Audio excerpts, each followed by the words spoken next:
Now, all these suggestions and possibilities are dwarfed by what is being discussed at the moment by Major League Baseball.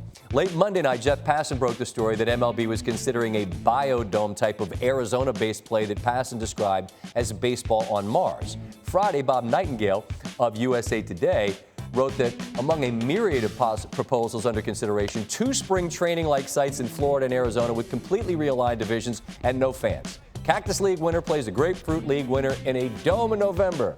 Woohoo!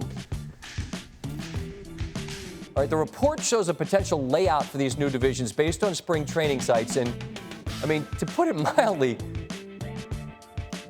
where is it? Wait for it. What are we doing? The East Division in the Florida Grapefruit League features both the last year's World Series participants and the Nationals and the Astros. In fact, the Grapefruit League's got an abundance of quality with 7 of last year's 10 playoff teams, and it's based in Florida. 2 Los Angeles teams are in the same division, but this proposal has split up the 2 Chicago teams and New York teams. We welcome in our friend Tim Kurkjian. And Tim, in no way am I assailing the work of Bob Nightingale. He's a pro. But there's no way this is happening, is there? No, I can't see this happening. This is a bad idea. This is one of many bad ideas. Any idea that includes playing only in 2 states in spring training facilities with no fans in the stands qualifies as a bad idea. However, this is the best of the bad ideas so far. And Scott, in the end, we're going to have to accept the fact that we are going to have to deal with a season that is going to be so bizarre, unique beyond words, that we're going to have a bad plan in place because there's going to be no other choice.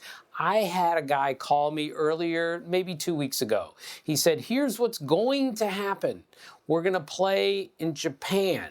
The Japanese league is going to get through this faster than America's going to get through it. The Japanese league's going to play at night, and the major leagues are going to play during the day in Japanese stadiums, and that's how we're going to get this thing started. I couldn't even report it. It was so ridiculous, and yet in the end, I think something ridiculous is how we're going to play the season if we play this season. And listen, I don't doubt you, but I go back to the commissioner, Rob Manfred, on the show saying they wanted to try to have something that looked like a representative schedule. He didn't specify where. Obviously, he can't know specifics. No one could.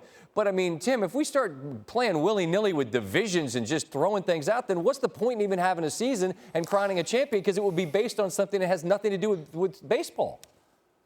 Right, it's a good point, Scott. Let's say we don't start until August the 1st, and all the divisions and all the leagues are different, and we finish on Christmas Day or on Super Bowl Sunday, and we still only play 110 games, and then we affect next season, 2021, because you ended so late. Those are all possibilities, none of which I think will happen. So you have to be careful with this. Scott, I covered the 81 season. It was terrible, but they still played 110 games that year.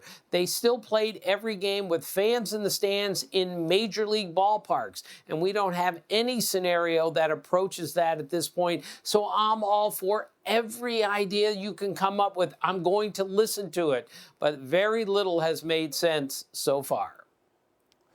There's nowhere else to go from that. Just the headline for you is they're going to end up having to choose something that doesn't necessarily feel good, but it's better than nothing. Is that accurate? Yes, something that's the only way we're going to get through this. We all have to accept that this is going to be the strangest baseball season we've ever seen, and we have to go along with it, or we don't have a season at all. Beats the alternative. Tim, as always, thank you. Stay safe. Thank you, Scott. Thanks for watching ESPN on YouTube. For more sports highlights and analysis, be sure to download the ESPN app. And for live streaming sports and premium content, subscribe to ESPN+.